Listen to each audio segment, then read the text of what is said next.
Scott Lewis from Preservation Timber Framing. We're here at the Reedfield Union Meeting House doing structural tower repairs, belfry structural tower repairs, and preparing those two for the new spire. So we can take a walk up through. So we first came to the Reedfield Union Meeting House, I think maybe 2011 or 2012, and took off a badly deteriorated dome, which was the second generation of what was on top of the belfry and tower spire.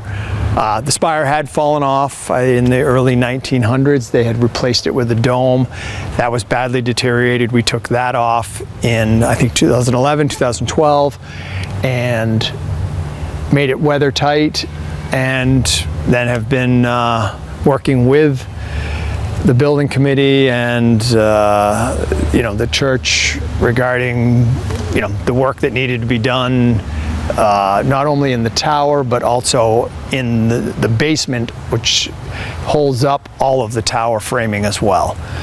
So early on, one of the first things that happened was, so all of the tower weight travels down through the building to the undercarriage, and some of the undercarriage needed to be replaced. So an entire new undercarriage and floor has been put underneath the sanctuary without taking up the original floor that was there. It was done from the underside.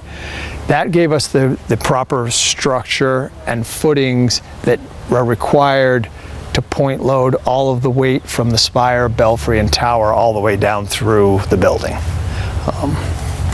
So this is our kind of the start of our work site area.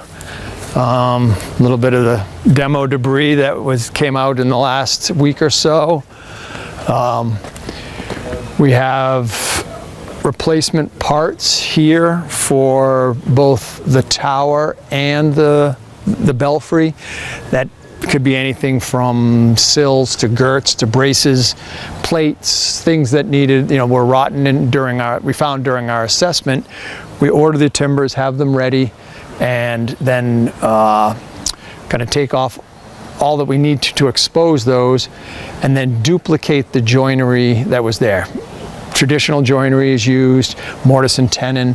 We do use power tools to create these, but we do strictly deal with historic joinery, mortise and tenon joinery. If we have to fix something, we use an appropriate historical fix, some sort of scarf joint. If we need a tension connection, we do that with the timber. All of the timber that we deal with, mostly in churches and buildings of this, is softwood. You will find some hardwood braces, but most of it is softwood. Pine or hemlock, sometimes some spruce. Most everything we work with is pine, so this is eastern white pine here. We did find some hardwood bracing when we were kind of peeling things back. It was actually maple, which we haven't seen a lot of maple braces. We'll do more than likely, if we have to replace something, we'll replace it with oak. Oak's a little more readily available for us, and certainly still provides the hardwood aspects and the structure needed to put those back, and try to stay in kind as much as possible. Like I said, this is our kind of the start of our work area. Some extra timbers. We do have a small lull that we keep on site. Helps us move things around. We set up a little temporary timber frame cutting hut. Kind of keeps things dry, keeps us out of the sun, out of the rain. Gives us a nice area to kind of work, to do the things that we need to do. Try to do as much as possible on the ground, but with church work, we are going to be in the air, cutting joinery in place, and that's just kind of the way it is. We know that, but if we can cut as much of it on the ground and stay on the ground, that just is much more efficient. So we can take a walk up through the spire. So in order order to do the work that we need to do, especially at the heights with church work and tower and belfry, we have the building professionally staged. This is ring lock structural staging. It provides us not only the access we need, but if we also need to rig something, to hold something in place, we can do it off this staging as it is a structural staging.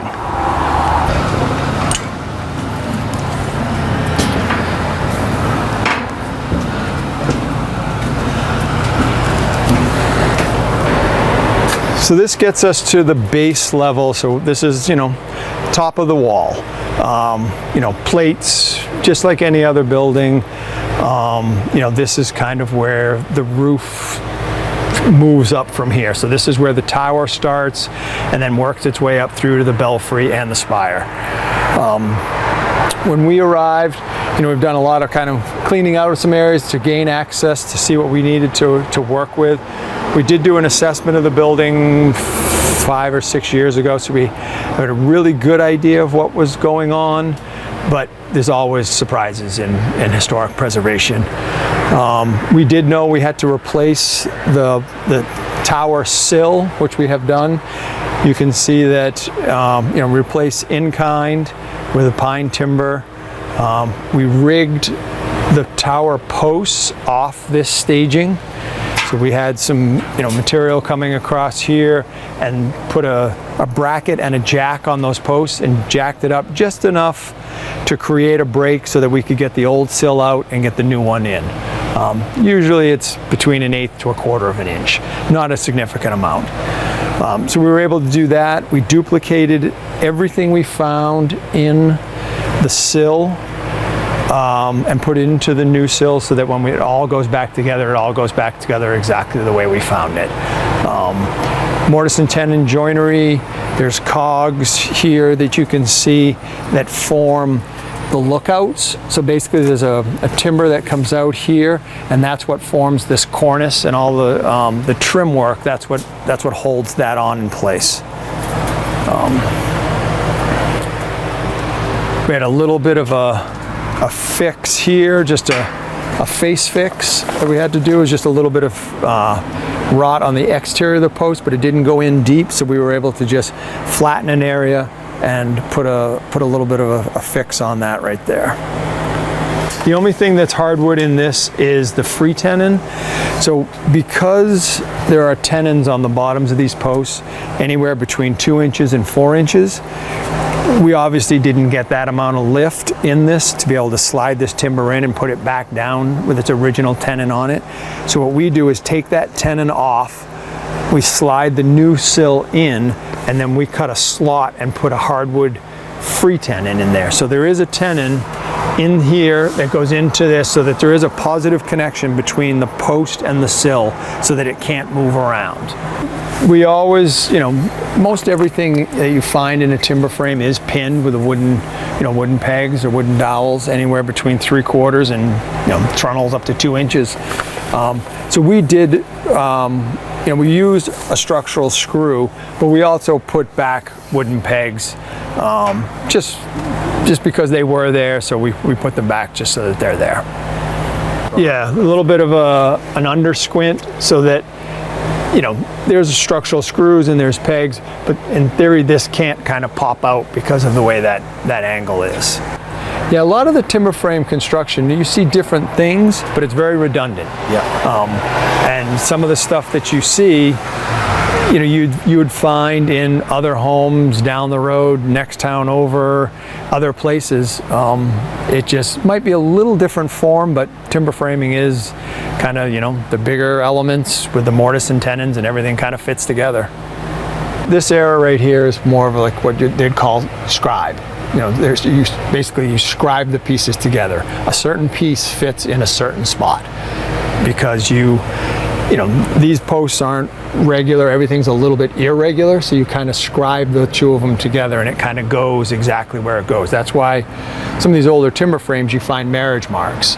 So there might be 2 hash marks on the post and 2 hash marks on the brace, and you know that that's where those 2 intersect. And that's how they would put it together. As timber framing evolved over time in different styles, you get into more square rule and mill rule, which, you know, you can kind of interchange some of the parts, and it's just a different style of joinery. You know, square rule, you kind of square everything to, you know, your post. You know, your post is going to be 8.5 inches, whereas some of the other parts of it might be 9, but you make it 8.5 right where the joinery works, so that, you know, you can cut all of your girt lengths or things to the same length. So there's a free tenon in each of the posts to kind of hold it in place with the sill, so that everything's, that way things can't spread. So when we first arrived, you know, we removed all of the clapboards, all of the trim, and we'll replace that all in kind with new, you know, new pine trim, new radially sawn clapboards, and all that whole skin will all become brand new. There's 3 new clock faces that will go on, and as we come, I think one more level, I think you can see. Because when I did this before with Jake, yep, he thought that we could reuse those boards, but you must have chosen not to. Some of them we'll be able to use. The sheathing boards, I mean, if we don't need to take it off, we're not going to take it off. We may put some extra nails in it or some screws to just make sure it's fully fastened, but we're not going to take off all of the sheathing just to take it all off. Oh, okay. Yep. And So this is some material that we're taking out that was rotten, and you can kind of see where some of the, you know, I mean, this has just had a lot of water damage over the years and is, you know, is up for replacement. Some of this, like this piece, this is oak, you know, whereas that's pine. You know, so there is some interchangeable species of wood. You know, some of it was they used what they had closest to where they were doing their work. But these particular timbers are what we call bed timbers, and they sit probably around here-ish. And that's what the belfry posts sit on.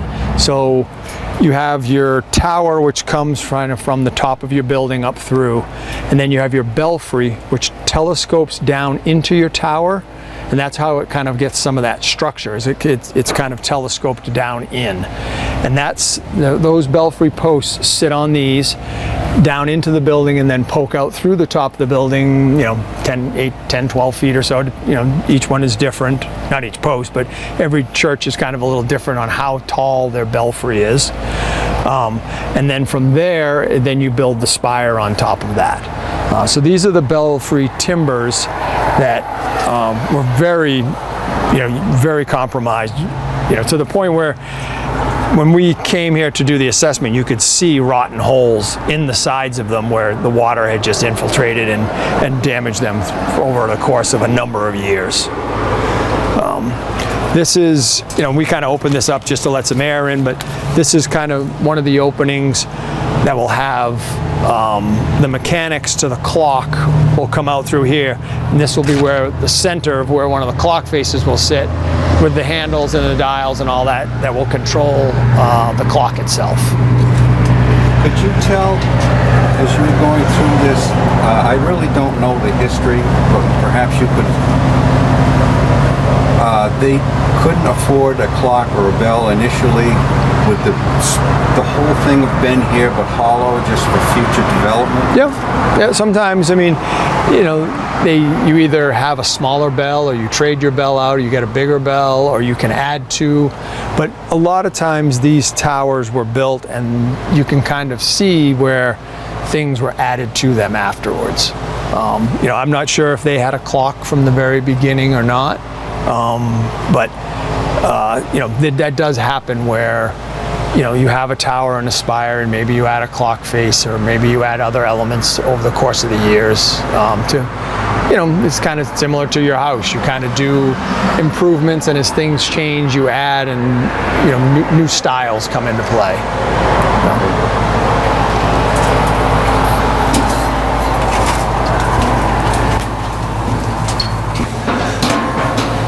So we're coming up now to, so this is the top of the tower box. Just like any other building, the top of the box, here we have the plates, and then the roof sits on the plates. This happens to be a hip roof. As you can see, quite a bit of damage to the roof itself, so we'll have to replace all of this. There's quite a bit of damage to the plates, so I think we're replacing 3 out of the 4 plates as well. Not uncommon to find, the damage that we're finding. It really, some of this comes down to flashing details, and especially with church towers, belfry spires, the flashing becomes as important as anything, because you can do all of this, and if it's not flashed properly, you're just finding water infiltration that's coming in, and once water starts to come in, it just sits in places, and you end up with hollowed out timbers like this. There is a trickiness to the flashing detail, because you do have penetrations coming through your roof, not very similar to penetrations where you'd have a chimney coming through a house roof. You need to flash it properly so that it doesn't leak. And these posts, there'll be a copper roof on here, and these posts will be flashed with a flashing that turns up the post, and then there's a wooden detail that comes over this as the counter flash. So water can't get up and behind and then come behind that flashing. So it's a system that will keep this weather tight for a number of years. And with the copper is, the longevity of the copper roof, as long as it's not punctured, is amazing. That's why we always recommend for tower roofs to be done in copper. Most of the time your belfry roofs are about a 2-3 pitch. Very shallow, but enough so that it will shed the water. So this is, this might be a 2 or a 3, very, very slight, but enough just to kind of keep the water to run off. Massive timber that... Yeah, the middle kind of 2 timbers that form this are, I think they measure, they're 8 by 16 or 10 by 16, I think. So you get a full 10 by 16 and then cut your taper into it for your pitch of your roof. It wasn't sawn. It is, exactly, because these are square down below the roof plane, because when you are doing this by hand, why do more than you really need to? So from below the roof line, it stays square, and then once you get above the roof line, they create that facet to create the 5-sided post, and that's where that's where the trim and all of that will sit. This is a replacement post. I believe it's the only post that is a replacement. You can see actually it was something else in a different life, because there's mortises here. Could have been in someone's barn, it could have come from anywhere really, but it definitely was something that it was reused.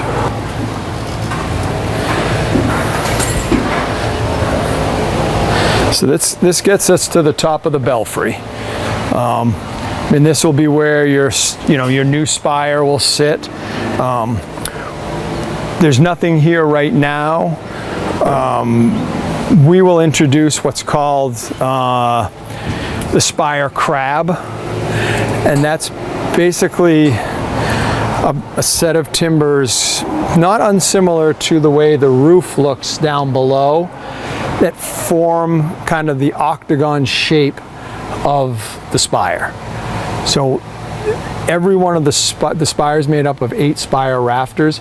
Every one of those rafters will come into this crab, and then this crab will be flown up and sit on top of these belfry posts. And then it's trimmed and clad, and then all of that trim and cladding work themselves all the way down to the base of the tower.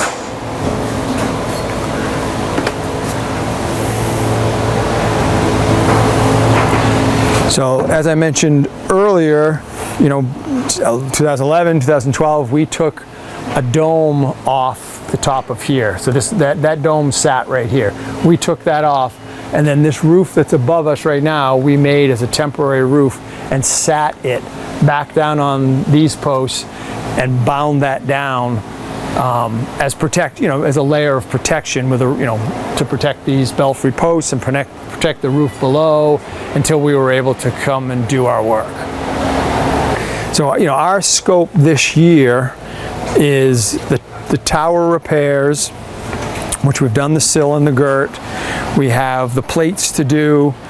We have some work on the roof, and we also have there'll be a girt that goes in, all of the posts kind of at the top to kind of hold all those posts together. Sheathing, clock faces, that will be our phase for this year. The spire and the crab will come at a later date.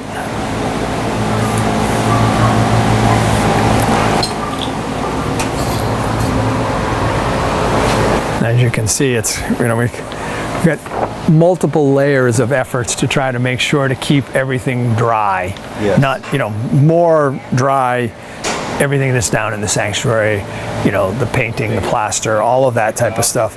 So we have a tarp, we have plastic, we still keep this. We took the temporary roof off the top of these posts, but wanted to still keep it up here as a protection. So we've dropped plastic around here to kind of keep everything as dry as possible.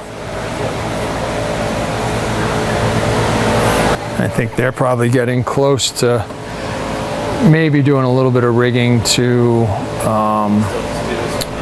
take that roof apart. All of those pieces that are joined, where it comes into that center, all need to be lifted out of there, labeled, and either saved to be reused or documented to be duplicated in a repair process.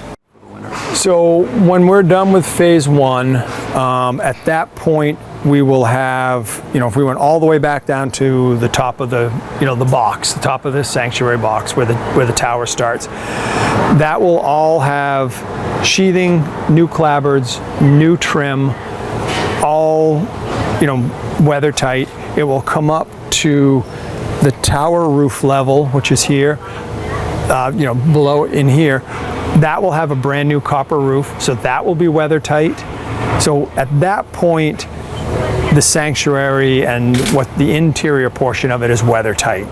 What is still exposed are the 8 posts right here, and what we'll do is just bring the temporary roof back down onto the top of the 8 posts, bind it back down for the winter, and then when we come back the following spring, early summer, we will then remove that roof completely, fly the bell in, do some of the other things, and the spire will have been pre-cut. We'll assemble it in the yard and fly that up, put it on top, and then trim it out.